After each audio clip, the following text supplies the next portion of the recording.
Welcome back to Up the Villa opposition preview time. Liverpool v Aston Villa. Back on the channel AGT, the Clock TV. How you doing, mate? I'm all right, mate. Probably better than you are right now, seeing as you are relinquishing your top spot of the Champions League table to us. So, Yeah, yeah, thank you. we'll take that all day, mate. We'll take it. But I hope you're well, then, Yeah, mate. Good to be back yeah. on. You're catching me at a bad time, mate, because I've just done our match reaction, just ranted, and now I'm gonna have to try and preview Then you got and to look see me. forward to. Yeah, and I've got to look forward to playing Liverpool at Anfield. So, yeah, let's see how it goes then. So, you're top of the league, absolutely flying. How you feeling? Yeah, like you say, flying. So, yeah, over the moon with it, really.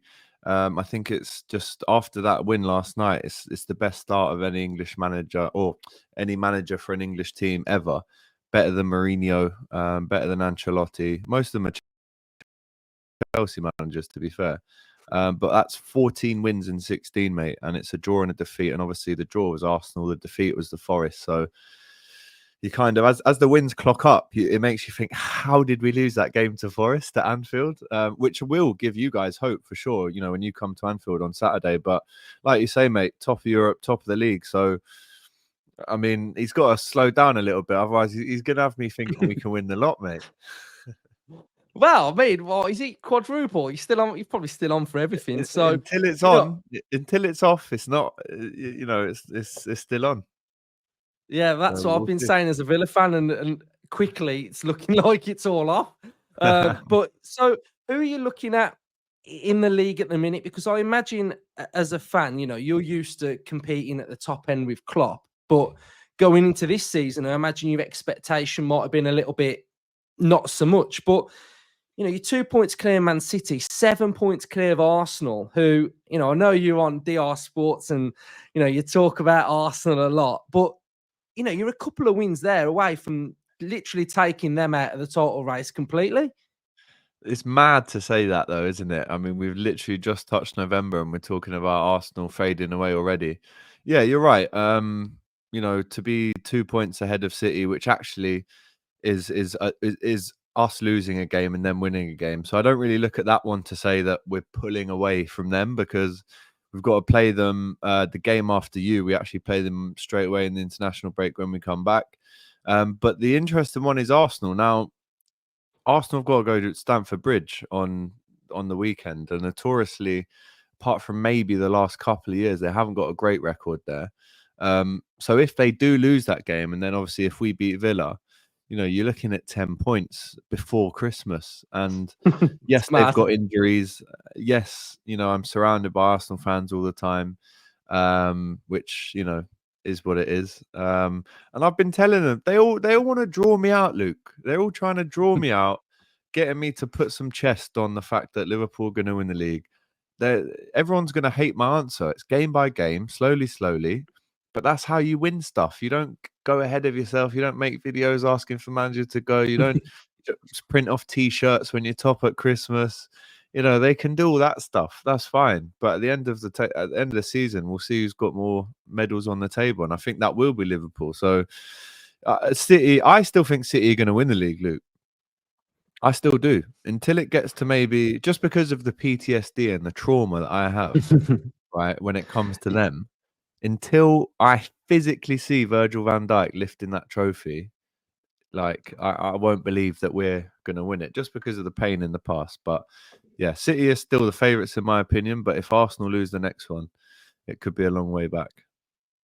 Yeah, and I think Man City don't look good at the minute either, do they? So this feels like a time where someone's got to sort of like jump on this opportunity and take it, really. So how has Slot made the impossible look easy? Because over the last, couple of years, well, even Man United's, for instance, Fergie left with the era that he had there, impossible to replace. Amarin's coming in there now. It's still going to be very difficult, and Man United fans still look and want that Fergie reign with a new manager. We've seen Arsenal with Wenger leaving, etc., and it's just really difficult to bring that success back straight away. But he's come in and just like took over from Klopp, and I actually feel like he's been brave and he's enhanced you a little bit as well. You know, he's looked at players like Tsimikas, who wasn't a player that played regularly for you. He's Curtis Jones is now flourishing in your team. Gravenberch has just gone on another level. So it's not like, okay, Robertson's still doing amazing, Trent, Salah, etc. It's like some of the other players for me that have really come on, and I think that's what's quite impressive from someone that watches you guys from afar. Yeah, I think that's always the sign of a good manager when you can work with what you've got. Don't forget, we've made one signing, Luke. Adding on to the Klopp team of last season, we've added Federico Chiesa, who's, is obviously injury prone, as we know now. It wasn't a big gamble, obviously only 12 mil, but yeah, you're right. I think when you talk about enhancing, he's looked at what he has got available instead of going to the board and asking for X, Y, Z, which he probably wouldn't have got straight away. He's looked at what's available and gone, how do I make the most out of this? And you're right, Tsimikas keeping Robertson out of the team is not what I had on my Arnie Slot bingo card for the first few months anyway. Gravenberch is literally one of the best midfielders in Europe. He's won possession the most times in the Prem and the Champions League. And Curtis Jones was playing like a prime Stevie G last night, wearing that 17. So, yeah, if a manager can squeeze that little bit extra out, or maybe adapt the player to their playing style without having to go out and buy a new player, that's a sign of a good manager. And I think what he's doing so far is unlike anything we've ever seen. You mentioned obviously Wenger when he left, Fergie. I think the benefit that we had was, I mean, listen, Klopp announced he was leaving in January. He could have easily, in my opinion, in hindsight, kind of just gone, yep, I'm done. I'm ready to leave now. And I think that actually was what from what I hear, it was what he actually wanted to do. But what he's managed to do is take on that team and squeeze the most out of it so far. Anyway, look, we've not won anything under Arnie Slot so far, but we're in a quarter-final of the League Cup, going well in the Prem, top of the Champions League. The FA Cup hasn't started yet. So what he's done so far is pretty groundbreaking in terms of replacing a big manager like Klopp. But each game and each win that happens now for Liverpool, it just makes me think, well, this is Jurgen Klopp's team, right? This is what he's left behind. This is the team that he's passed on to the next manager. I mean, when have we ever seen the current manager sing the song of the next manager that's about to join the club that he's leaving on the pitch in his last day? That helped, bro. I know it was all funny and Arnie Slot, but bro, that helped. It took No, about but they were singing it. the pressure off. Did it take a while for the Liverpool fans to actually start singing that? Because I'll be honest, that's the first time I heard it yesterday, really loud, coming through the TV. We sung it in pre-season actually when I was at was it Seville? I think we played Sevilla. It might have been another Spanish team, but we were singing it then. And again, at the time, you're just looking forward to the season, see what's going to happen. But no, it has been sung a few times now. We also sung for Xabi Alonso last night. The atmosphere was really good. I was at the game.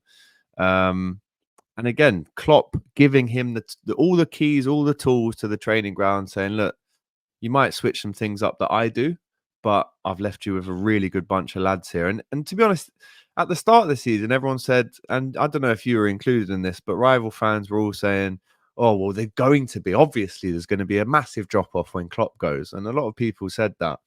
But as the wins pile up, those same rival fans are now saying, well, Klopp left him a great team, without giving any credit to Arnie Slot and what he's done and what he's implemented. Because it has changed. Don't get me wrong. Yes, we look better defensively, but allowing the players to stay in their own homes before a home game, which normally they would have stayed in the Titanic Hotel in Liverpool. All these little bits and bobs. He's scrapped the bleep test. He's brought in something else in pre-season to replace it. I mean, the geezer so far has done the work of a genius, but again, he was left behind a very nice inheritance, put it that way. So if he carries on like this, I mean, the sky's the limit. Genuinely, it is. When you sort of have banter with rival fans, and people will take the mick out of sort of like Klopp for sort of the 12:30s or Arteta and his reaction to some of the games.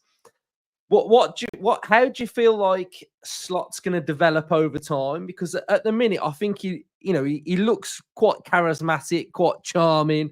I really enjoy his post match. Do you kind of want to see him get a little bit sort of like vexed up a little bit? Because that's what I want to see. I want to see him get a bit like ruffled now, just to see like what's he like hot under the collar. He speaks so well, doesn't he? His English Yeah. has already improved. He has the knowledge to know the line when it's a bit of banter, and then when you go into your serious analytical tactical chat. Again, this is what they want to see the bubble bursting. They want to see him on the sidelines throwing his arms up and down like Arteta and Emery. But at the minute, he's cool as a cucumber, bro. There have been a couple of decisions, right? I don't know if you've seen them, where he's kind of lost his head a bit and like just shaking his head in disbelief. And it's like, yeah, man, this is probably why Klopp left, because you got to deal with this shit every week, these silly refs. So I'm more than happy to just leave him as he is. He's obviously doing the right thing in doing what he's doing so far. He is very calm, as I said, never really gets rattled. He seems to know everything. So let him carry on. I'm sure there'll be times where he loses his rag and, I mean, he's just different to Klopp. The key word is, it's not, do we want to see him a bit more charismatic like Klopp? Do we want to see him, have a bit more banter like Klopp? Do we want to see him lose his nut and give the cameras a bit of a show like Klopp? It's just a different style. And right now, as we sit here just at the start of November, who knows what's to come? But he gives it a little one of them when we score a goal. A little. It's not like the Klopp stuff. It's just different, and we've got to get used to that. And I think it took a couple of weeks for us to go, like, I don't know, like someone who has a stepdad, right? They'll look at their dad and think, yeah, man, that's my dad. The stepdad comes on the scene and they're giving him the side eye, and then he chucks down a few copies of FIFA or Pro Evolution or whatever, and you think, this guy's all right, actually. And then you really get behind him. So at the minute, he's transitioned. I mean, bro, in his second game, we beat United 3-0 away. I mean, already you've skipped a few levels of the bonding process with the fans. If you do that, you've just jumped 5 rings in the ladder by beating them away. And we've beaten Milan away, beaten Chelsea now. Leverkusen have lost 3 games in 3 years or 2 years, and I've seen 2 of them actually in the flesh. So yeah, so far so good. What can I say? Slotted in perfectly. I did have that written down here actually. Yeah, how slotted in. Man, Yeah. I've got it on the card. So you physically wrote it, did you? Yeah. Oh, nice. So style of play then, right. From a fan from afar again, I feel like it's a bit of both. I see a bit of high intensity. The way you sort of ripped through Leverkusen, that was really impressive. But then I felt like you started the game, you were calmly building, possession based. So tactically then, what should we be looking out for, and what are the good things that you're doing at the minute? Tactically, what you should be aware of is the second half burst. In the last we 2 saw games, that against Spurs, mate. So yeah. I mean, but they're not like masters of their craft at it. That was a bit of a fluke. If I'm honest, not one person had Spurs to win that 4-1, including myself. I actually had Villa to win that 2-1. Yeah, this second half thing, I mean, don't get me wrong, we've won 2-0, we've won 3-0, where the game has almost been this level the whole way. I think what I'm liking in the last 2 games, especially against Brighton and Leverkusen, it's literally like that. It starts off fairly somber and we're giving the ball away, a few moans and groans.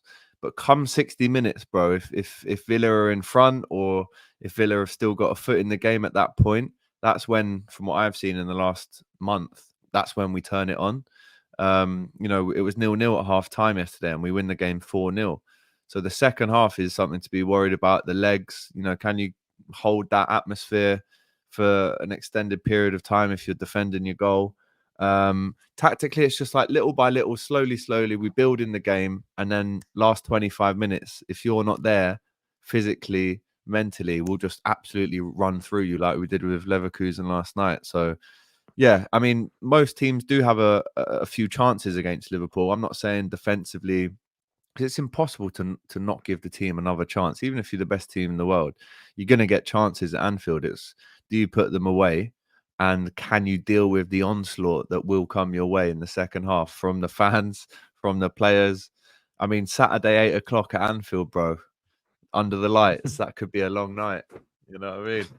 Yeah, man, I'm dreading it Be a long already. one. You must. How Yeah, confident? so Out of 10 right now, how confident are you for Saturday? 4. 4. Okay. Yeah, I'd we're say that's about average for teams coming to Anfield, though. Like, can we get a draw? Can we get a win? 4 out of 10, maybe. Probably not, but maybe. That's about right. That's par for the course, isn't it? And I know I sound like proper arrogant here, bro, but the facts are the facts. Anfield is what it no, is. you, But mate. like, You're like I said, Forest came and did a job on us, so you never know. yeah. So what have you made of Villa this season? Then we've got 3 losses in a row at the minute, so Are not we great doing? as of late. Are we doing my thoughts on Villa before these 3 losses, or? Yeah, As you go know, before. I'm a big fan of Villa. I really like the football club. I think it's one of the traditionally it's one of the biggest clubs in England for sure. I mean, if you look at the top 6 in the Prem right now, everyone's got a nice silver European Cup there, apart from Arsenal. So, in terms of the tradition and the history, I've always respected Villa. Love their fans. Think they're a good crack, great city. But from what I've seen this season, I mean, the start was incredible. Um, since he's joined Villa, again, take the last 3 games away. Since Unai Emery has joined Villa, he's got an argument to have been one of the top 5, maybe even top 3 coaches in Europe. That's how highly I rate him. The last 3 games defensively have been a bit all over the place. I mean, to lose at home to Palace in the cup, you would have wanted a good cup run there, and to be dumped out at home by Palace was a big shock. And then the Spurs game, to be 1-0 up in that game and concede 4 in the last kind of 25 minutes is a shocker. And then tonight, I mean, what was Tyrone Mings thinking to pick that ball up? We actually saw it with Gabriel in the Champions League last season, and the ref kind of said, "Oh, it was just a mistake. Like, do it again." And to lose 1-0 because of that, and luckily you've won your last 3 games in the Champions League, so it's not really that important. But I think mentally, that 3rd loss in a row, bro, that's a big stone you've got to turn now. And obviously, if you lose to Liverpool, that's 4 in a row, and then an international break where it's on your mind and you can't really fix it as quick as you would like to. So up until that, they've been fantastic. The last 3 weeks, I mean, it was like watching, at the end of Martin O'Neill's reign, goals just being shipped all over the place. And but the quality that you've got, that's why I'm definitely not underestimating Villa for this game. How Villa or Emery would it be to lose 3 in a row, then come to Anfield and deliver a masterclass? It can happen. I'm not saying for 1 second to underestimate you guys. So mixed, but recently really poor. Yeah, and I think the biggest thing that some fans overlook has been our consistency. That's why we managed to get top 4, because we are consistent week in, week out. We don't go on big, massive losing streaks. So this feels like very unlike Emery's Aston Villa, which is now becoming a bit of a worry. Like after the Spurs game, you're sort of thinking, right, we need to have a reaction tonight, and then we don't get the reaction, and then you're like, are we going to Anfield next? What, we need a reaction there? So that's why it becomes quite difficult. So I think if you'd have won tonight, there would have been I think you would agree that you'd have a little bit more hope going in to the Anfield game, because Club Brugge are what they are. They're a decent side, but that is an intimidating atmosphere going away. And not that you haven't dealt with intimidating atmospheres already. You smashed up Young Boys. Not actually the team called Young Boys. You didn't go around smashing in a load of teenagers. But you beat them away from home. Was it 3-0? Yeah. So I think if you had won tonight, that would have shown real steel and grit and maturity to go to a semi-decent European team in a very hostile environment to get a result. You would have had a bit more hope going into Saturday. But tonight's a big kick in the teeth for Villa for sure. Yeah, I think so. So just quickly touching on the game then, how do you see sort of panning out on Saturday? Well, I'm going to be there. Really looking forward to this game, to be honest. It's got a different feeling for it when it's under the lights. I just hope we start strong. I mean, in the last 2 games, we haven't started strong at all. And we've had to do the whole, Anfield, come on, give us that energy, and then we'll give it back to you with a couple of goals. I'd like to see a goal in the first half, to be honest, from Liverpool. Come out the trap, start strong. But there are going to be 10, maybe 5 or 10-minute pockets and periods where we're going to suffer, where you guys are going to impose your game on us. Look, Emery's not coming to Anfield to roll over. I think this is why people actually respect him. In the years gone by, and actually, Villa have got a semi-decent record at Anfield. In fact, I think maybe out of all the teams in the Prem, you're like 3rd or 4th best at coming to Anfield and getting a result. Remember Wyman back in the day? Was it 3-1 in the yellow in the yellow kit? So I'm wary of the Villa. Still, I mean, Watkins, if he's got his shooting boots on, if Leon Bailey wants to cut in and cause some danger, he can. Morgan Rogers, Duran off the bench. Buendia came on today. McGinn can, strike from distance. So I see us winning the game, Luke. I'll be honest. I see us winning the game. I don't really think we're going to keep a clean sheet. Nice to get one last night, which resets it a little bit. But I can see Villa scoring. I can see us having to deal with waves of counter attacks. But at the end of the day, I think with the form that we're on, knowing that you've now lost 3 in a row, I could see a little 3-1 or something like that. Yeah. Is that all right? Yeah, well, mate, I'm a proper Villa positive fan, but even I'm like, I can't even disagree with anything you've just said at the minute. So I hope we do an Emery and do something out there and we manage to get something from the game. But it's been great having you on again. Your insight is brilliant. Your work that you put out there on COP TV, DR Sports, you absolutely smash it. So I'll put all of your socials in the description as well. So cheers, mate. Yeah. No worries, brother. Thanks for having me, mate. Cheers.